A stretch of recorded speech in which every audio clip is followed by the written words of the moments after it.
lo menos para premiar la puntualidad de los asistentes. Muy buenos días a todos.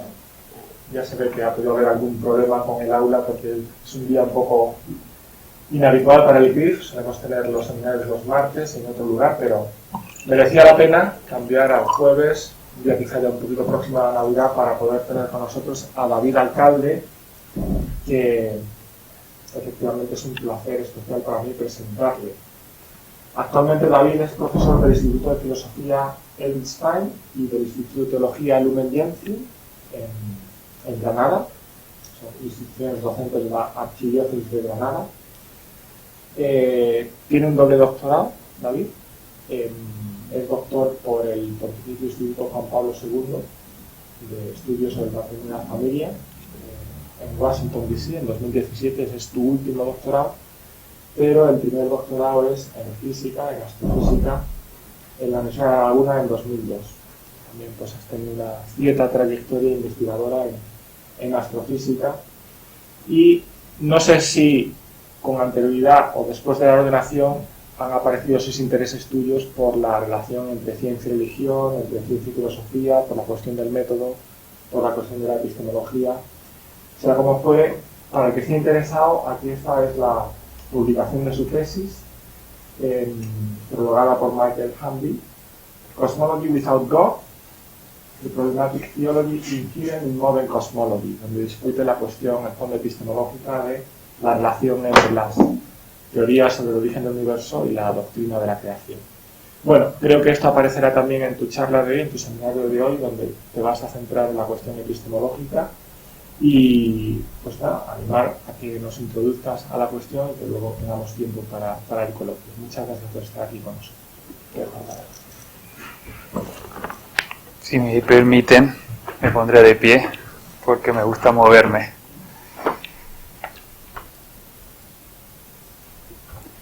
¿Cómo funciona esto? Puedes pasar con él.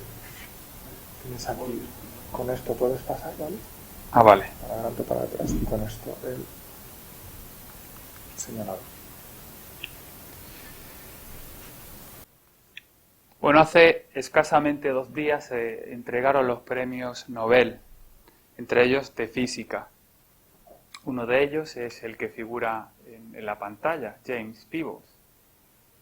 Bueno, me hace gracia porque cuando más de una persona, no lo sabía yo, recibe un premio Nobel, lo importante es la cuantía económica. Entonces, a este hombre le corresponde la mitad. Hay otros 2 y le corresponden 1/4 a cada uno de ellos. Los otros 2 son por descubrimiento del primer exoplaneta. Y este hombre, por sus descubrimientos teóricos en la física cosmológica. Pues bien, este hombre concedió una entrevista a El País, si recuerdo bien, el 8 de octubre, justo después de conocerse que era uno de los premiados. Y da una serie de respuestas que me parecen muy interesantes y son las que van a guiar este seminario. A la pregunta que le hace el entrevistador, Daniel Mediavilla, dice: pero sus descubrimientos, pese a parecer más limitados que las certezas que puede ofrecer la religión, influyen mucho en la ideología de la gente, en cómo se mira al mundo. Y responde: espero que tenga razón, pero por ejemplo en Estados Unidos tenemos unos políticos bastante curiosos, gente en niveles muy elevados que considera la noción de un universo que se expande como una abominación, porque no está escrito en la Biblia. Ya conocen todo el problema de los que interpretan literalmente la Biblia como, creo que por ley, tienen que ofrecer una explicación creacionista, es decir, tomándose al pie de la letra Génesis, junto con, por ejemplo, el Big Bang. Se refiere a ellos. Y ahora lo que me interesa, si me pregunta cuál es la influencia de la religión en mi trabajo, yo diría que la religión no tiene nada que decirnos. Pero también diría que nosotros no tenemos nada que decirle a la religión. Son ámbitos diferentes y mucha gente se siente cómoda con eso.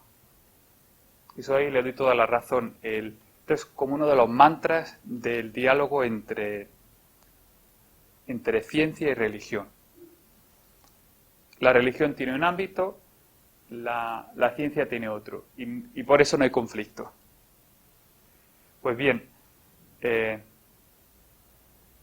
eso es una afirmación. Vamos a la siguiente, donde le pregunta el entrevistador de este, yo creo que ya conocido, sacerdote Lemaître, que fue uno de los padres de la teoría del Big Bang. Le pregunta que si lo conoció. Y refiriéndose a él, dice, por supuesto era muy religioso, pero no tenía problema reconciliando los dos ámbitos. Él dijo una cosa que me gusta mucho. Si un creyente quiere nadar, es mejor que lo haga igual que un no creyente. Y lo mismo sucede con las ciencias naturales. Si un creyente trabaja en ellas, debe hacerlo como un no creyente. Es decir, segunda afirmación, se puede hacer y se debe hacer ciencias como un no creyente. Eso también muy común en el diálogo entre ciencia y religión, como veremos. Entonces, partiendo de estas dos afirmaciones, yo voy a desarrollar mi charla. Básicamente las voy a criticar porque adolecen del problema de extrinsecismo. Ahora veremos qué es todo eso. La primera afirmación, básicamente lo que viene es afirmar la propuesta de Gould, un paleontólogo, biólogo, evolutivo, sobre la relación entre ciencia y religión. Que esa propuesta se conoce como NOMA, por su acrónimo en inglés. Y adolece de extrinsesismo teológico que yo, siguiendo a mi director de tesis, lo denomino severo.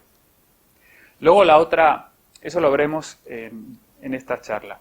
La otra afirmación también pienso que adolece de extrinsecismo teológico, pero de una forma más leve, pero sin embargo también problemático. Pues bien, este va a ser el esquema de la charla. Primero veremos el extrinsecismo. Me resulta dificilísimo esta palabra, porque yo la hice la tesis en inglés y no conocía ni que existía esa palabra. Ya la he visto, no aparece en el diccionario de la lengua española, pero sin embargo sí que aparece en los escritos, ¿no?, que se refieren a este tema en castellano. Pero bueno, el severo, el extrinsecismo teológico severo, luego veremos el leve. Veremos por qué son problemáticos, porque niegan una afirmación, una relación intrínseca que hay entre ciencia y religión. Veremos que esto no significa que ciencia y religión, que la ciencia no tenga una autonomía per se, una autonomía legítima. Y acabaré con la problemática, neutralidad del método científico, para terminar con conclusiones. Bueno, yo le decía a Javier que a mí me gusta poner imágenes de galaxias, de planetas, que son muy vistosas, entran muy bien, pero esto es un tema más metafísico, más epistemológico, y no encontraba yo así imágenes. Entonces, bueno, pues pondré imágenes de científicos, por lo menos que le veamos las caras, ¿no? Este es Gould, murió año 2002, fue también divulgador científico y propone esta forma de relacionarse entre ciencia y religión en su libro Rock of Ages, que le publicó en el 99 y se tradujo inmediatamente al español como Ciencia versus Religión, en el año 2000. Bueno, el subtítulo del libro ya lo dice todo. Un falso conflicto. Él niega que haya ningún conflicto entre ciencia y religión.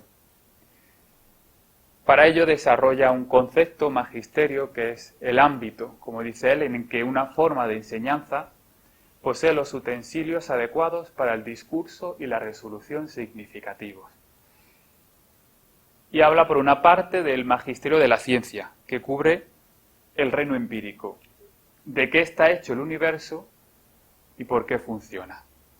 Materia y teoría, realidad. Pero fíjense cómo universo es realidad, pero ahí solamente se está fijando en la realidad tangible. Ya vemos ahí una reducción, ¿no?, de la realidad. Y luego el magisterio de la religión lo restringe a cuestiones de significado último y de valor moral. Una de las críticas que se le ha hecho a este hombre, que se han hecho muchas, es que el magisterio de la religión se ceñía solamente a la ética. En un libro que apareció después de fallecer él, lo amplía a cuestiones también espirituales, el magisterio de la religión. Como podemos ver en otro libro, que acabo de tener en mis manos hace unos minutos, Érase una vez el zorro y el erizo. ¿De 2002 o 2003? Me llamó mucho la atención esta afirmación. Dice, simplemente los hechos de la naturaleza no pueden dictar un comportamiento moral o un significado espiritual correctos. Tenemos, por lo tanto, una naturaleza neutral. La naturaleza no me puede decir nada sobre, por ejemplo, qué es el hombre o quién es Dios. Eso de ir a Dios por medio de las criaturas, ahí como que se está negando. De hecho, se está suponiendo una naturaleza que es indiferente con respecto a Dios. Y esto es un endiosamiento de esta separación entre naturaleza y gracia. Esto lo veremos al final. Pero me gusta incidir en este aspecto, puesto que es muy importante. Es decir, esto presupone un dualismo entre naturaleza y gracia, que tiene consecuencias no solamente para el diálogo entre fe y ciencia, sino a cualquier nivel. Es dejar a Dios fuera de lo humano. Bien, una vez definidos los magisterios, su afirmación principal es que estos magisterios no se superponen. No hay conflicto porque no se superponen. El acrónimo en español se traduce como mans, también lo he visto como manos, que es como más fácil de pronunciar. Y él dice que esta no superposición es la manera apropiada de caracterizar la relación entre la ciencia y la religión. Y él hace dos afirmaciones fundamentales.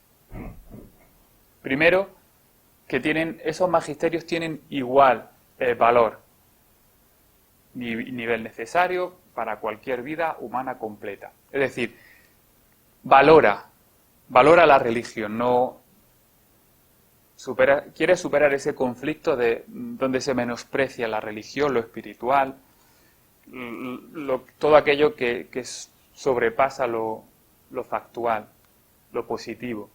Y luego, en segundo lugar, esto es muy importante, afirma que esos magisterios son lógicamente distintos y completamente separados en estilos de indagación. Insisto en esa separación absoluta, no hay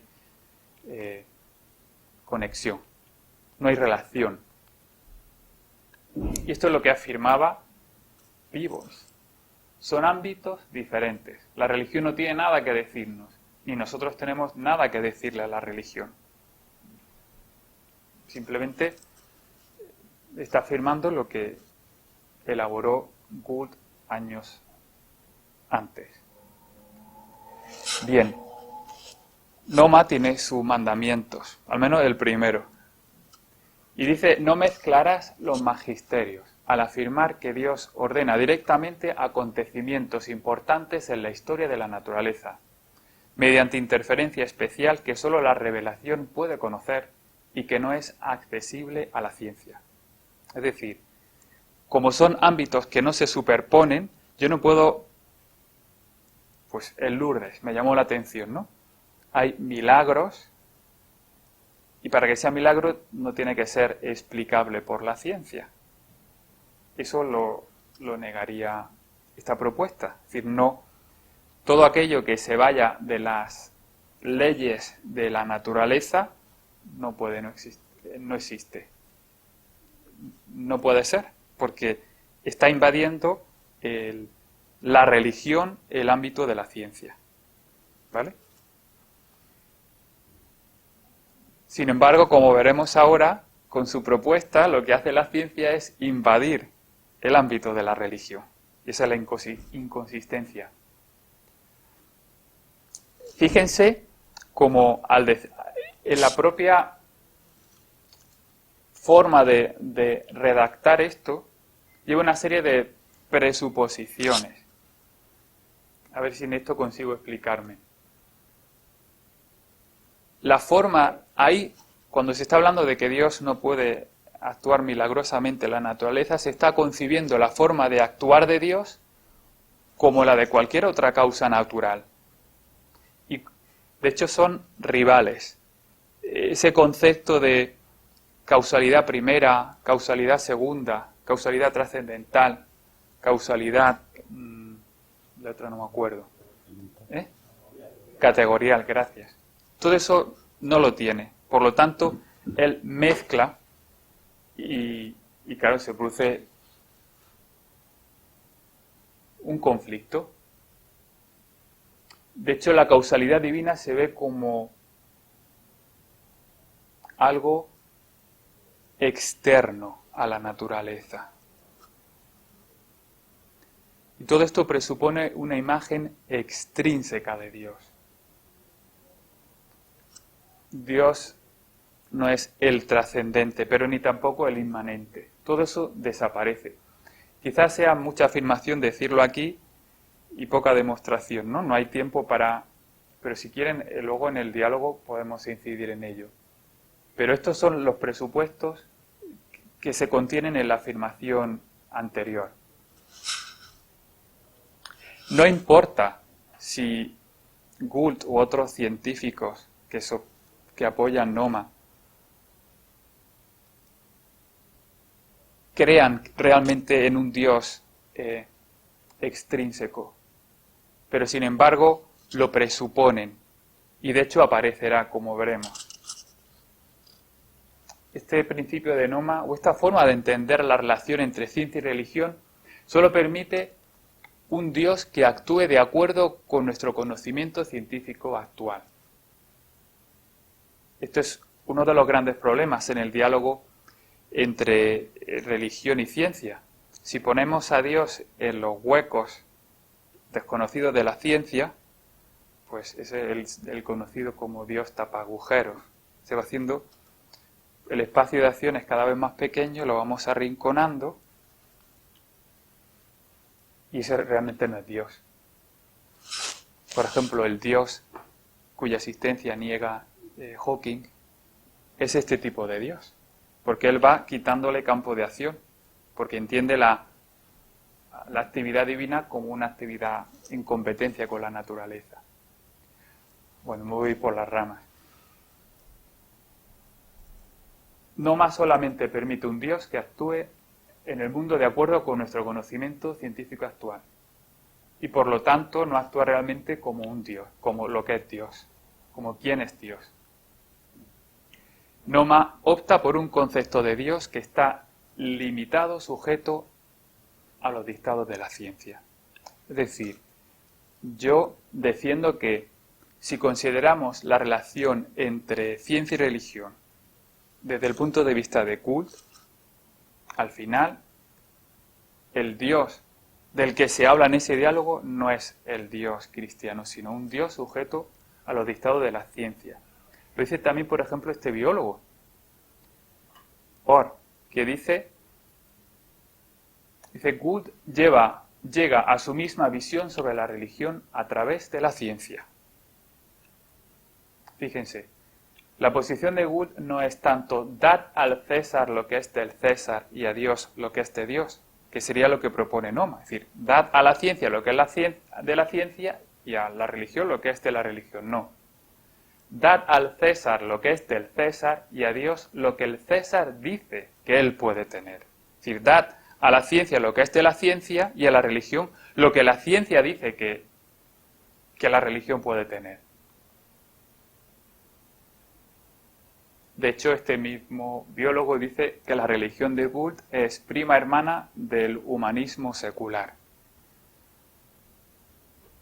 Artigas, discutiendo en un artículo que se llama El Cordero y el León, esta propuesta, pues recoge las críticas que se hacen a esta propuesta y habla pues de religión desdibujada o religión fabricada por la ciencia.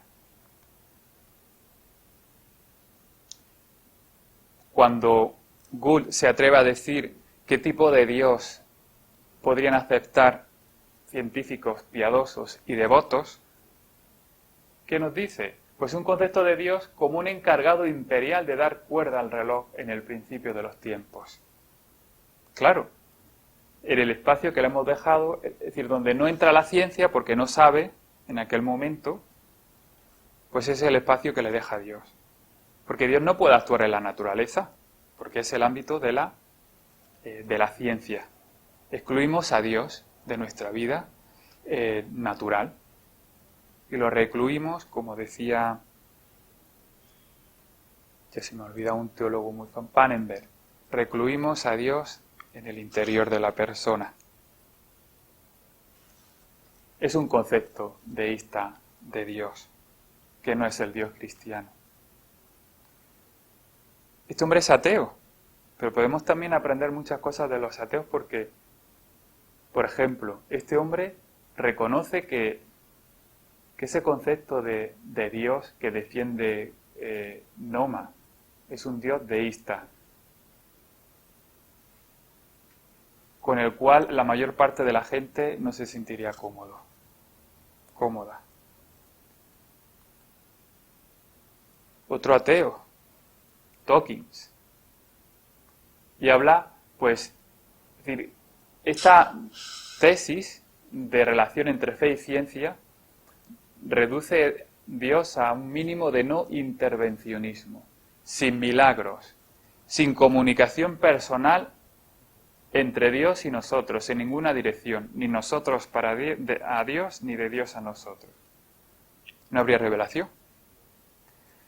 Sin bromear con las leyes de la física, sin intromisiones en el terreno científico, como máximo una pequeña entrada en las condiciones iniciales del universo, el dar la cuerda al principio. Ahora, como se explica, o dicen que se explica científicamente eso también, pues Dios desaparece. Y se habla de una hipótesis no necesaria. Resumiendo, ¿cuáles son los problemas de esta propuesta? En primer lugar, propone una teología extrínseca. Es inconsistente, puesto que está basado en una distinción entre magisterios y en no meterse uno en el otro, cuando en realidad eso es violado por el mismo principio. Y vemos cómo se escoge una imagen de Dios que es la dictada por la ciencia. Y es que esta afirmación es muy importante. A ver si consigo. La separación absoluta, como postula Noma, entre ciencia y religión es imposible. Porque la ciencia siempre está permeada, imbuida de teología y metafísica. La ciencia no puede evitar tener una cierta imagen de Dios y de la naturaleza. Y por lo tanto, no existe, que nos pueda rechinar un poco los oídos, un método científico neutral. Porque existe una relación intrínseca entre ciencia, metafísica y teología. Todo esto lo vamos a ver posteriormente. Vamos ahora con el extrinsesismo teológico leve. Recordando aquello que decía Peebles en su entrevista, hablando de Lemaitre. Si un creyente quiere nadar, es mejor que lo haga igual que un no creyente. Y lo mismo sucede con las ciencias naturales. Si un creyente trabaja en ellas, debe hacerlo como un no creyente. Yo me dediqué cierto tiempo a buscar si realmente él dijo eso. Ahora que está tan de moda la fake news, no lo he encontrado. Tampoco ha sido una investigación de meses, ¿no? Esto no lo he encontrado, pero sí que he encontrado una afirmación parecida de este gran sacerdote. Dice, tal como lo veo, tal teoría, la del átomo primigenio, es decir, la de el origen del universo con una explosión, permanece enteramente fuera de cualquier cuestión metafísica o religiosa. De nuevo, neutralidad. Esta frase de la anterior de nadar y de correr ya la recoge Heller, otra persona muy dedicada al diálogo entre ciencia y religión, ganador del premio Templeton, que es como el Nobel de este tema, en 2008. De hecho, si no me equivoco, la cantidad económica que se da con ese premio es superior al Nobel. Es otra cosa que aprendí, que yo decía Nobel, pero lo busqué en el diccionario de la lengua española y hay que decirlo con la pronunciación sueca. Nobel, no Nobel. Bueno, pues, esta afirmación de que no hay forma cristiana de hacer ciencia recoge, bueno, es lo que dice Peebles en la entrevista. Un creyente trabaja en ellas, en las ciencias naturales. Bueno, si un creyente trabaja en ellas, debe hacerlo como un no creyente. Este hombre, Heller, tiene afirmaciones más explícitas sobre este mismo asunto. Dice, no estoy diciendo que la metafísica y la teología son insignificantes o carentes de sentido. No es como antiguamente que se niega la metafísica, la religión, no lo afirma. Pero, dice, solo estoy argumentando que no deberían interferir con la ciencia. La mejor forma de hacer ciencia es dejar de pensar directamente en cualquier condición previa o implicación metafísica. Es decir, está reconociendo la existencia de un método científico que es neutral. Es como, imagínense, yo soy cristiano, pero no en el fondo, en el corazón, sino en la chaqueta. Me quito la chaqueta y ya esos presupuestos metafísicos y teológicos me los quito, porque no son realmente parte del núcleo. Esto puede llamar la atención, incluso poder hacernos pensar que es como violar, por así decirlo de alguna manera, la ciencia, ¿no? O que la ciencia no tendría su ámbito de investigación, sino que para hacer ciencia tendríamos que irnos por ejemplo, la suma teológica o... No. Existe, por supuesto, un sentido en que la metafísica y la teología no interfieren con la ciencia. La ciencia, como veremos posteriormente, posee una legítima autonomía y goza de sus propias leyes y métodos. Pero fíjense qué interesante, la legítima autonomía de la ciencia se deduce teológicamente de la condición creatural de la naturaleza y no de la supuesta completitud de la ciencia. Esto es una frase un poco difícil, a ver si consigo explicarme. La ciencia se proclama a sí misma como neutral y estar libre de implicaciones metafísicas y filosóficas. Y de ahí deduce su propia autonomía. Pero eso yo digo que es falso, que precisamente lo que concede autonomía a la naturaleza es su condición de criatura, como veremos dentro de un rato.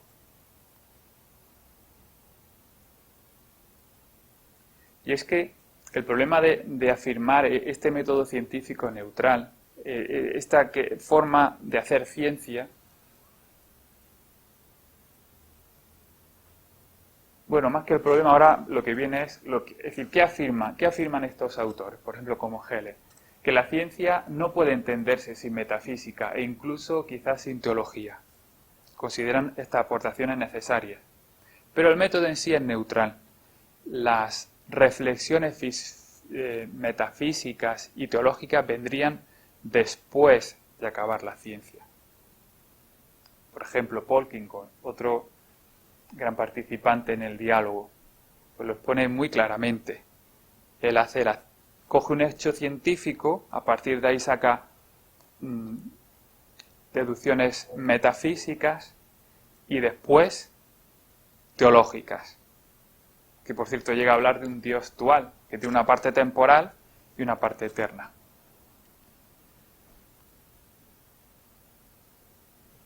Es lo que afirma Hegel, por ejemplo. No estoy diciendo que la metafísica y la teología son insignificantes o carentes de sentido.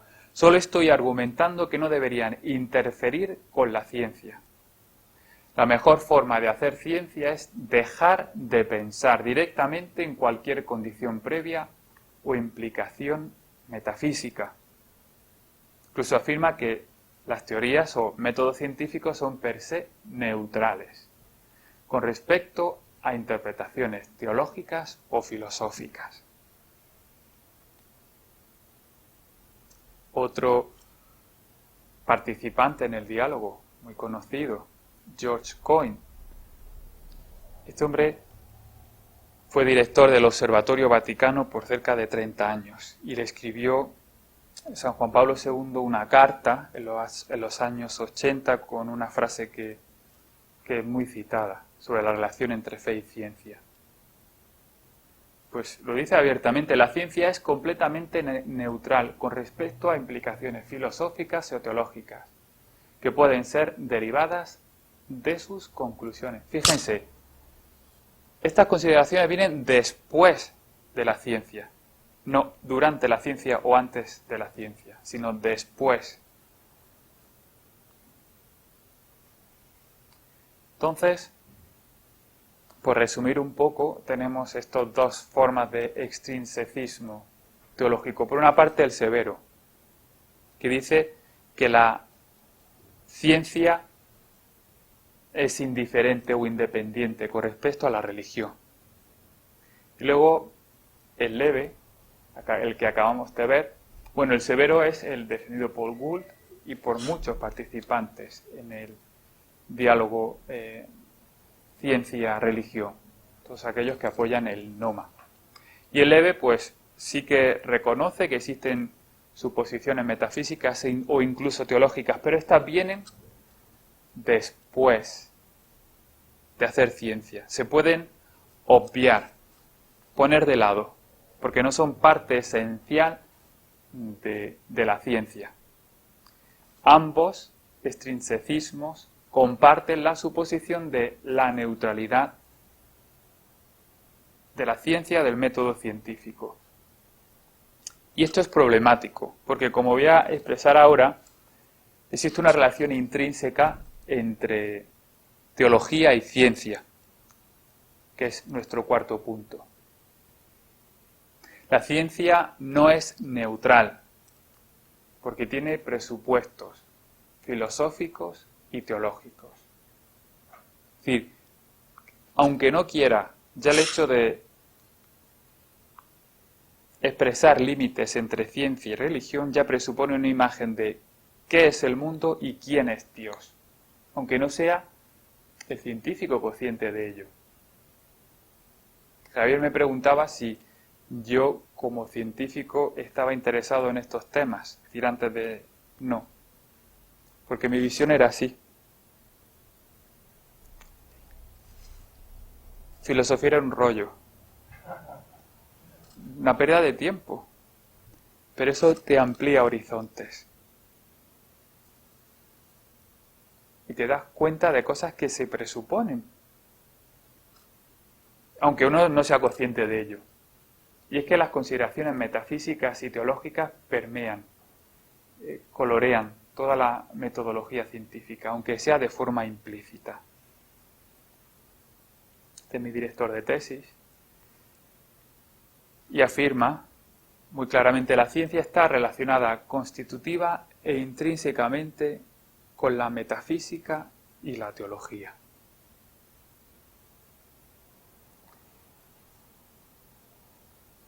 Y esto es, esta constitución, esta afirmación de la relación intrínseca entre ciencia, teología y metafísica, él dice que se puede demostrar desde 3 puntos de vista: el teológico, el filosófico y el histórico.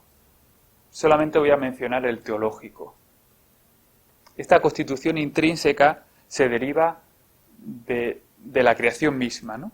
De la relación de cualquier criatura, del ese tomista con Dios. Como sabemos, nuestro ser es un ser participado. No tenemos el ser en nosotros mismos, sino que es participado. Por lo tanto, en el sentido pasivo, la creación se entiende como una relación con Dios. Y claro, si es constitutiva del ser, va a estar presente en todas sus manifestaciones, por ejemplo, la epistemológica. Esto no implica que no exista que la ciencia no tenga una legítima autonomía. Esto no compromete la legítima autonomía de la ciencia, sino que clarifica en qué consiste esta autonomía. Como decía anteriormente, el hecho de que exista esta relación intrínseca no significa que la ciencia se infiera simplemente de la teología. Tanto la ciencia como la teología tienen sus propios métodos, sus propias áreas de competencia. Pero esta afirmación no puede entenderse que no haya relación entre ambas. Mantener distinciones y quedarse límites no puede significar que ambos ámbitos se relacionen de forma extrínseca o accidental. Es una relación intrínseca. Y es que la autonomía de la naturaleza no es a pesar de su relación con Dios, sino gracias a su relación constitutiva con Dios. Dios está para empezar, creación, cuando pensamos en creación, pensamos en un momento inicial de la creación donde Dios actúa y desaparece y deja a la naturaleza actuar. Pero la creación es más que eso. Es el concepto de creación continua. Dios mantiene en el ser a la criatura durante toda su existencia e incluso le posibilita la capacidad de actuar conforme a su propia naturaleza. Y eso es gracias a la creación, que es condición de posibilidad de la autonomía. De hecho, la comprensión adecuada de la relación de la naturaleza con Dios permite y garantiza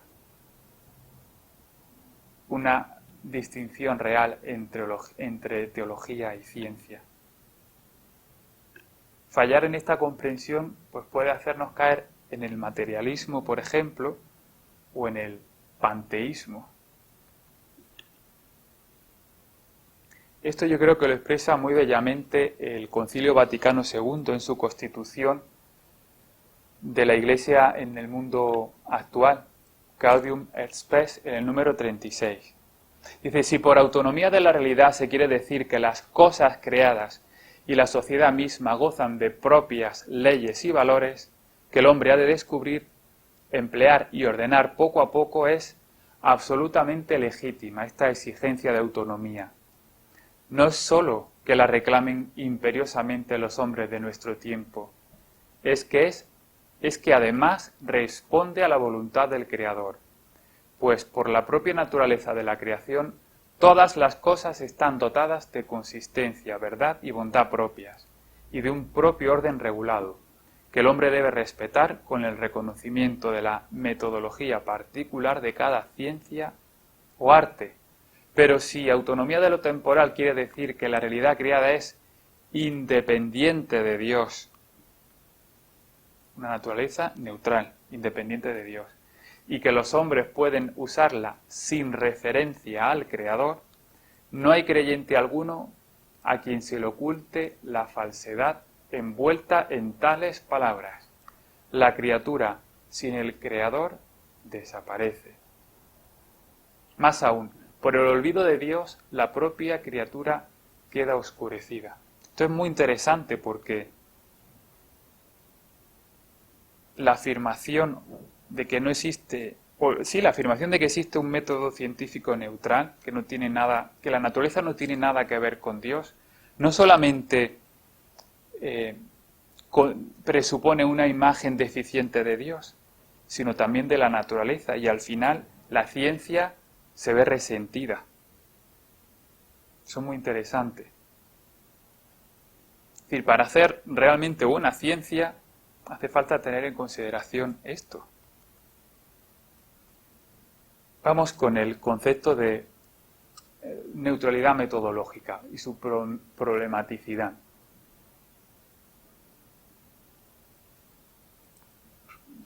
Por resumir lo que he dicho con otras palabras, ¿no? Se supone que existe un método científico que es neutro, no tiene implicaciones metafísicas o teológicas. Pero sin embargo, eso es una contradicción, puesto que afirma que ciencia y religión se relacionan de forma extrínseca, cuando sabemos que lo hacen de forma intrínseca. Se concibe la existencia de Dios como irrelevante a la naturaleza. Se considera que la naturaleza es básicamente indiferente para con Dios. Por lo tanto, Dios solamente se puede relacionar extrínsecamente con la naturaleza. Pero, como hemos visto, esto supone un extrinsecismo teológico no reconocido. Este teólogo norteamericano afirma que el problema real del diálogo entre ciencia y religión es que es inútil. Y estoy de acuerdo con él porque muchas de las cosas que se escriben, precisamente porque tienen este problema, son inútiles. Dice, es inútil porque la mayor parte de la discusión está incapacitada desde el inicio por la controladora influencia de un dogma central e incuestionable, a saber, que la metodología propia para las ciencias es algún tipo de naturalismo metodológico. Naturalismo metodológico es lo que yo he llamado neutralidad metodológica, que es el término que se utiliza ampliamente por los participantes en el diálogo entre ciencia y teología. Pues se propone un método científico neutral con respecto a cuestiones teológicas.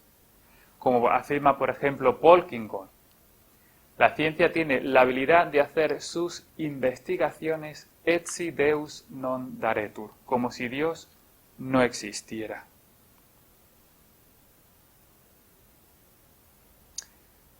Continúa Chap. Muchas de las lumbreras del diálogo entre ciencia y religión, desde el lado teológico de la cuestión, por ejemplo Polkinghorne, continúan trabajando bajo su influencia y son profundamente críticos con cualquiera, especialmente desde el lado teológico de la cuestión, que se atreva a ponerlo en cuestión. Esto es como algo intocable, que yo humildemente me atrevo a tocar y a cuestionar.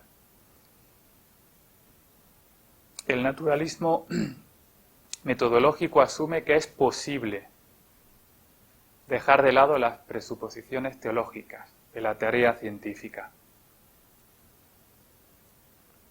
Pero esta misma afirmación conlleva ideas sobre Dios y la naturaleza que son defectuosas.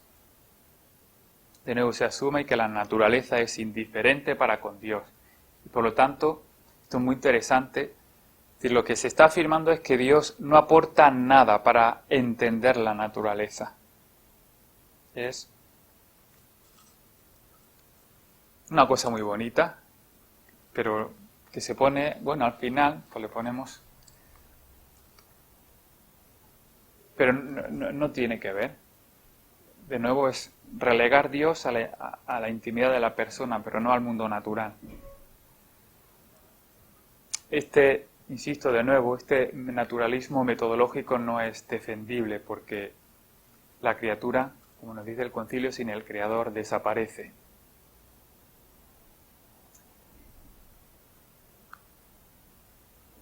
La aceptación de un método neutral conlleva una comprensión extrínseca de un problema teológico muy importante, el problema naturaleza-gracia. Y es que el problema de la relación entre ciencia y teología es un aspecto del problema de la relación fe y ciencia, fe y razón, perdón, que a su vez es un aspecto del problema de la relación naturaleza y gracia. Como dice Baltasar, epistemológicamente la cuestión de la relación entre naturaleza y gracia se convierte en el problema de la fe y la razón. Recuerden lo que afirmaba Polkinghorne sobre hacer ciencia como si Dios no existiese. Seguramente conocerán a este teólogo, Juan Luis Lorda. Yo soy profesor de antropología teológica, utilizo su manual y preparando la charla, pues leía esto y lo quise mencionar, ¿no? Como para de Lubac, a de Lubac le parecía que pensar en un orden natural con un fin propio era dar razón al laicismo de la cultura moderna. La posibilidad de crear un orden autónomo que podía prescindir de Dios. Y esto es precisamente el problema de la afirmación de un método científico neutral, es quitar a Dios fuera de la ciencia. Insisto, esto no significa que tenga sus propios métodos y leyes. En su famoso libro El drama del humanismo ateo ya había defendido que sin Dios no se puede construir al hombre ni la ciudad humana, y yo me atrevería a añadir ni la ciencia. Acusaba a la fórmula de los dos órdenes y dos fines de extrinsecismo. Si había dos fines, la revelación cristiana sería totalmente extrínseca al orden natural. Entonces se podría vivir etsi Deus non daretur, como si Dios no existiera. Era precisamente la pretensión de una parte de la modernidad. Y la ciencia moderna, como criatura que es de la modernidad, puede adolecer de ese mismo problema. Conclusiones. Tanto el extrinsecismo severo como el leve presuponen la neutralidad del método científico. Y esto conlleva que la naturaleza es indiferente con respecto a Dios. Y Dios solamente se puede relacionar de una forma extrínseca con la naturaleza. Se pierde tanto la inmanencia divina como la trascendencia divina. Y esto lleva, yo lo resumo en tres problemas. Primero, se falsifican los conceptos de Dios y de la naturaleza. Cuando hay diálogo y se tienen estos presupuestos, sobre lo que se discute no es realmente el Dios cristiano o incluso la naturaleza en sí misma, sino una imagen defectuosa, falsificada. Luego, como existe una flagrante contradicción entre esta supuesta neutralidad y luego la existencia de una relación intrínseca entre teología y ciencia. En mi libro, hoy no hay tiempo, quizá en otra ocasión, pretendo mostrar esto en el campo de la cosmología, cómo los cosmólogos actuales no es que lleguen a la conclusión de que Dios no existe, sino que debido a esa imagen de Dios que tienen, llegan a la conclusión de que no existe. Y de hecho están utilizando mal las subciencias, porque están haciendo precisamente invadir, digamos, el campo de la teología, para algo no respetando las propias leyes que tiene la teología. Y finalmente, cómo es un obstáculo para un diálogo fructífero entre ciencia y teología. Y al final les pongo la portada del libro, que ya lo he enseñado, no sabía que Javier iba a ser tan gentil de traer el libro, donde se trata con más profundidad estos temas. Se me ha pasado a decirlo al principio, lo digo ahora, es un placer estar aquí con ustedes compartiendo pues lo que sé en este aspecto. Gracias por su atención.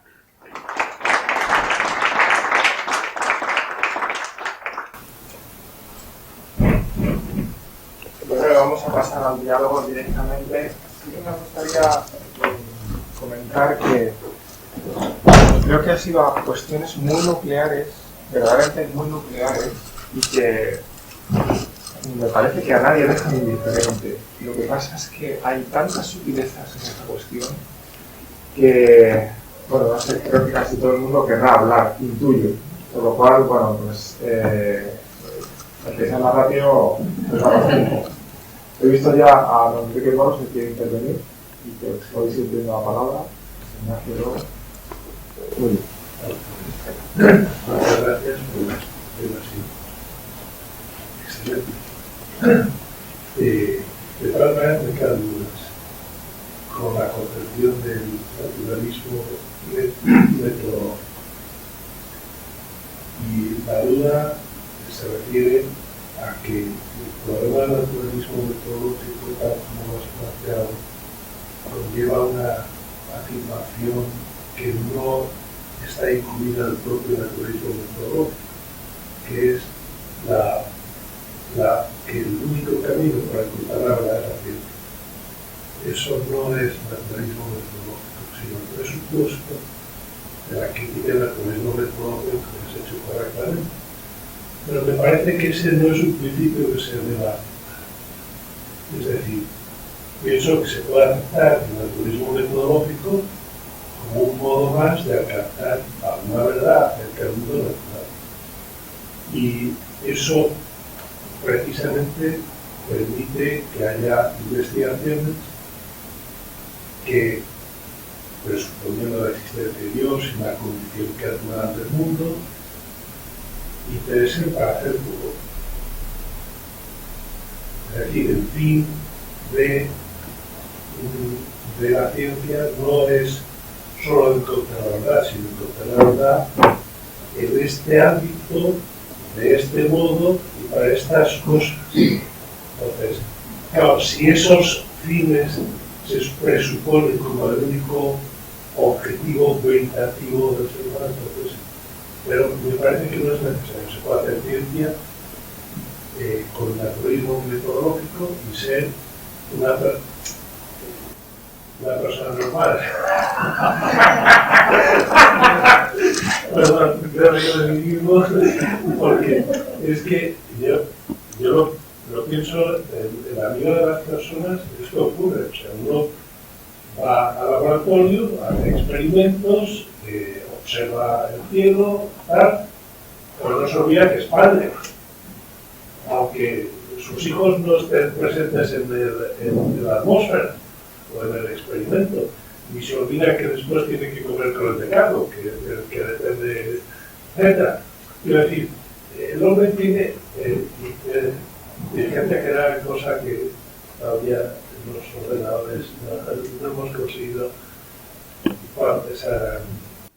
Sí, una pregunta muy interesante, ciertamente.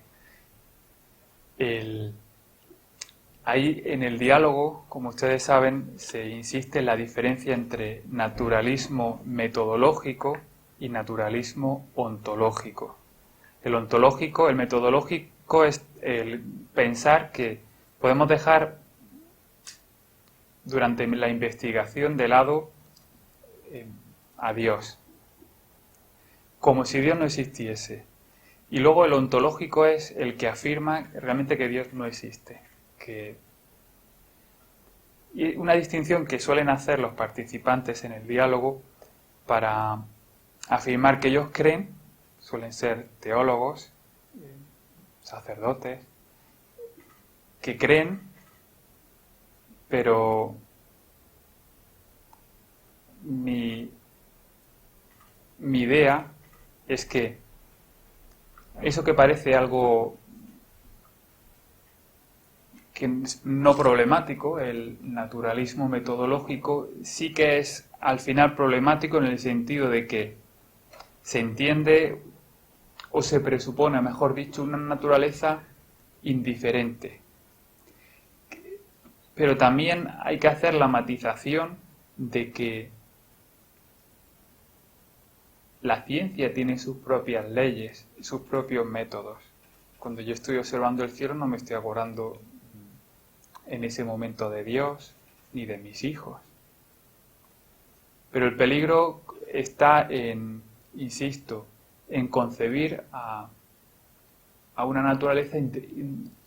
Son matizaciones, pero creo que son muy importantes de hacerlas, porque en el fondo está ese problema terrible de considerar una naturaleza pura, una naturaleza sin Dios. Y ahí es lo que me gustaría subrayar. Pero ciertamente, bueno, aquí podríamos estar discutiendo sobre eso mismo, porque es que esa es la pregunta. ¿Qué diferencia entonces hay a la hora de hacer ciencia entre alguien que acepte esto o no? ¿Hay una forma cristiana de hacer ciencia? Como podríamos preguntar, ¿hay una forma cristiana de hacer filosofía? Pero ciertamente es una cuestión muy interesante. La propia ciencia es la forma cristiana de conocer el mundo. Es decir, la ciencia nace de raíces cristianas y precisamente hay ciencia porque los cristianos quisieron ver la voluntad de Dios en el mundo. Eso es un resultado muy positivo del diálogo entre religión y ciencia, ¿no? Frente al rechazo de la religión, a considerar la religión como el semillero, ¿no? Donde surge la ciencia moderna. San Murillo. Muchas gracias por la interesante. Me he quedado con unas ganas también de aplicar esto, como lo que el libro más en concreto, a un campo de la ciencia, ¿no? Porque entonces está la primera parte de mi pregunta. No sé si se oye bien. Vamos a hacer. Lo hacemos. ¿Quieres intentar con esto?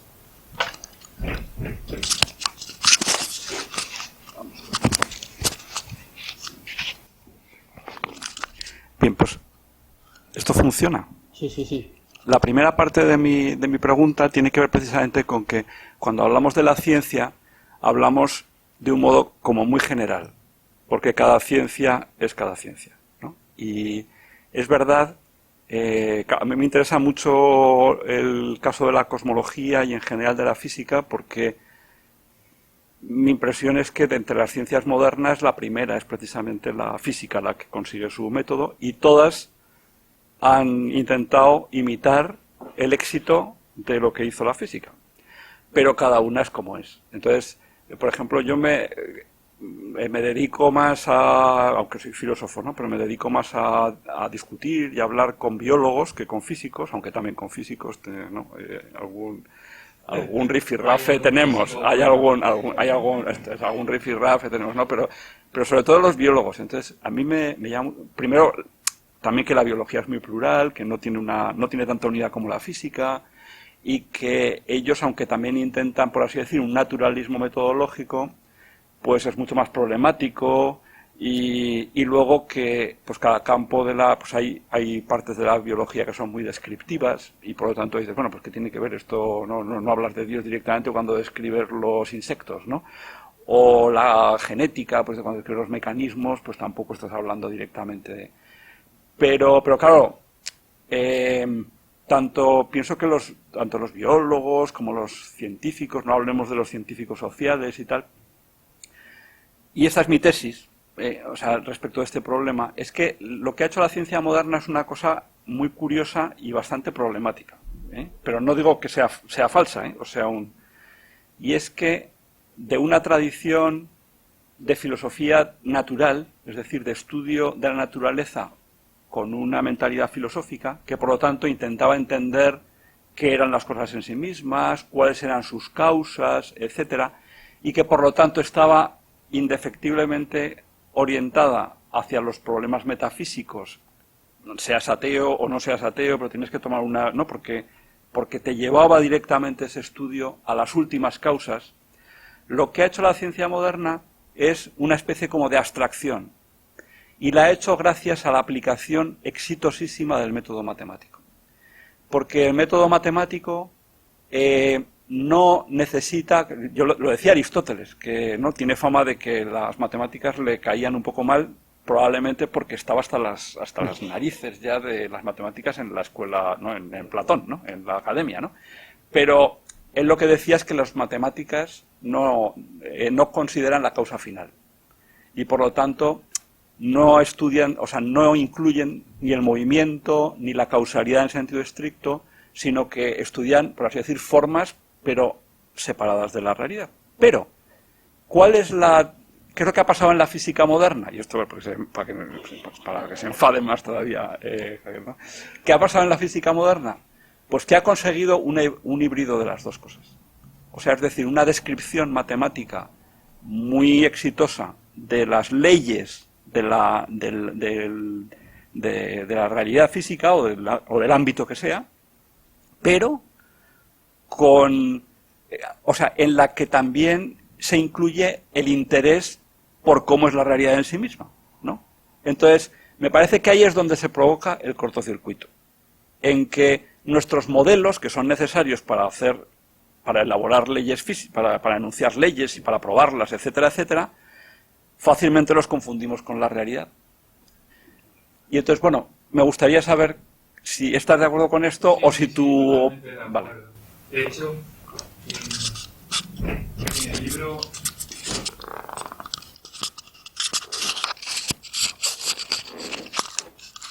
de 2010 de Hawking, El gran diseño, ahí habla claramente que la filosofía ha muerto, la física es la nueva filosofía. Y el papel de la metafísica, ¿no?, como fundante, una concepción tomista, ¿no?, cristiana de las ciencias, ese papel claramente lo ha tomado, tanto lo diga Hawking como no, la física. La física es el paradigma de saber y toda ciencia que se precie quiere adoptar ese método, no siempre con buenos resultados. Por ejemplo, si aplicamos la teología a eso, pues no funciona, lo cual no significa que tenga su propio método. Estaba pensando, ¿no?, en ese eslogan científicamente probado, ¿no?, como ese es el actual dogma de fe, cuando también eso hace aguas. La ciencia, y más en el siglo XX, se ha visto sus propios límites y entonces ahí sí, como se dice, donde se ha producido el cortocircuito y se debería insistir ahí, sí, como, aunque se insiste mucho en el cientismo, ¿no?, el considerar únicamente lo positivo como lo real, sí, aunque se critique mucho eso está así. Claro, trae una reducción de la realidad brutal.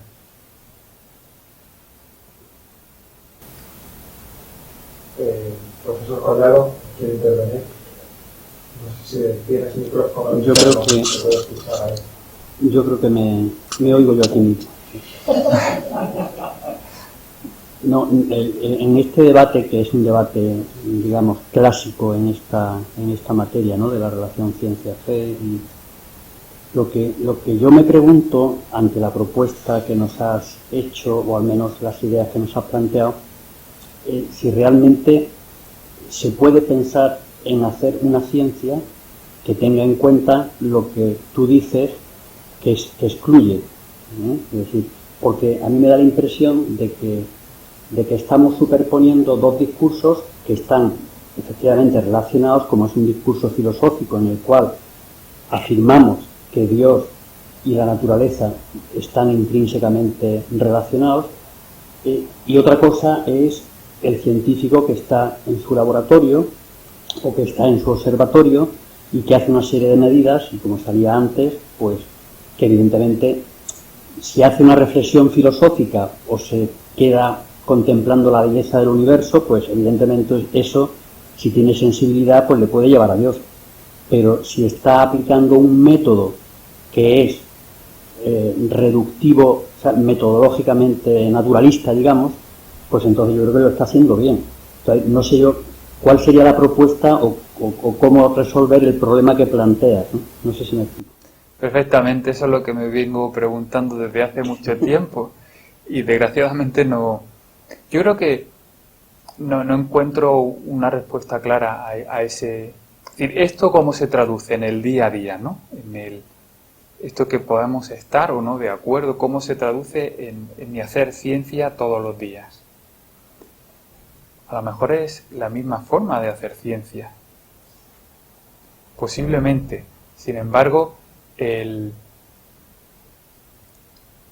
quiero creer que quien no tenga una visión reductiva de la naturaleza, eso debe repercutir de alguna forma en su producción de ciencia.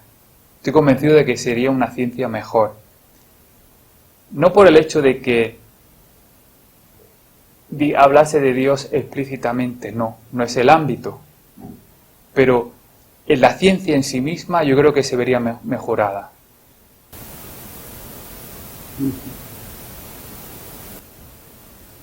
Yo me he estado resistiendo ya suficiente tiempo como para considerarme en el derecho de decir algo. Y la verdad es que bueno, tantas cosas que podrían decir. Tú has presentado la cuestión de la demarcación, que es una cuestión muy peliaguda. Porque claro, decir hasta aquí llega la ciencia, hasta aquí llega la religión, frontera, límite, es muy peliagudo, es muy difícil definir cuándo hay un límite. Los límites son difusos. Y ya que los límites son difusos, quizá también podríamos decir, los métodos son difusos. Dentro de la misma ciencia hay una discusión sobre, por ejemplo, ¿supercuerdas es una teoría científica? Por ejemplo. Te recomiendo un libro, estoy leyendo un libro que se llama Supercuerdas para Dummies. Bueno, pues empieza planteando esta cuestión. O sea, porque parece que con Popper lo hemos resuelto todo, con Poole lo hemos resuelto todo, y nos damos cuenta de que conforme vamos haciendo ciencia, pues el método cambia un poco y no es una cosa fija, sino que es que, claro, el conocimiento humano pues también va cambiando. Lo que quiero decir es que efectivamente me parece que hay que ser abierto en estas cuestiones y no caer en la dictadura de la metodología, que a mí siempre me ha parecido una postura un poquito perezosa.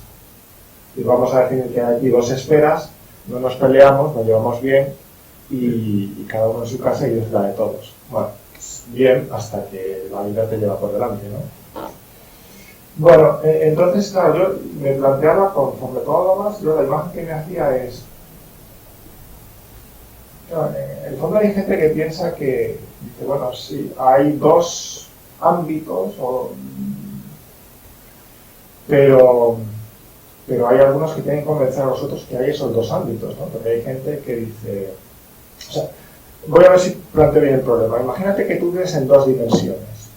¿Cómo convences a alguien que vive en dos dimensiones que hay una tercera dimensión? Imagínate que alguien que vive en dos dimensiones es visitado por un ser tridimensional. ¿Qué es lo que vería? Dos dimensiones.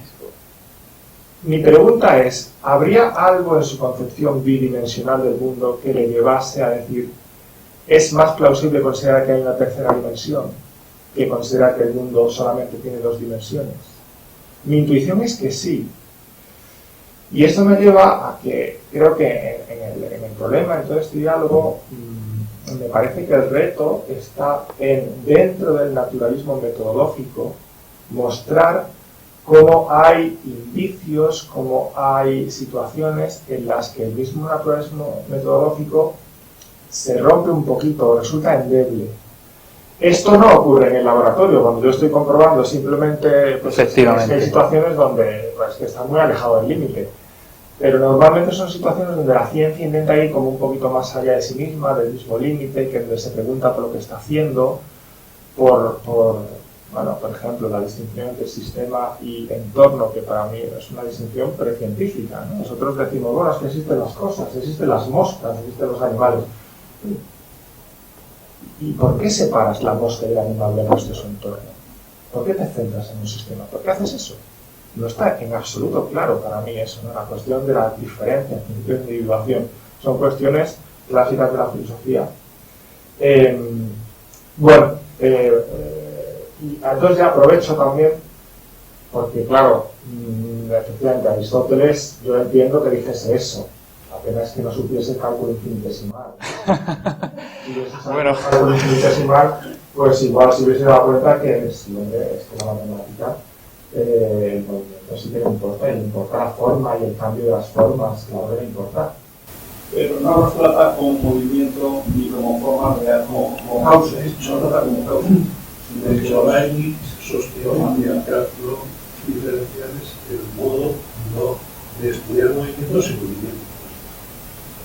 Bueno, pues vosotros, los filósofos y los geólogos que sois Qué interesante adultos, estudiar el habladme- movimiento habladme sin del movimiento. movimiento. A ver si lo hacéis mejor. Pero mi intuición, yo para... Me he dado la palabra,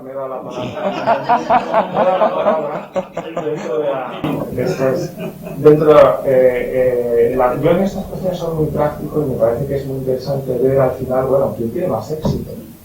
Claro, y el éxito que te da la ciencia moderna con su matematización, dándote una manera heurística para predecir nuevas realidades, eso está por ver que la filosofía lo había hecho en algún momento.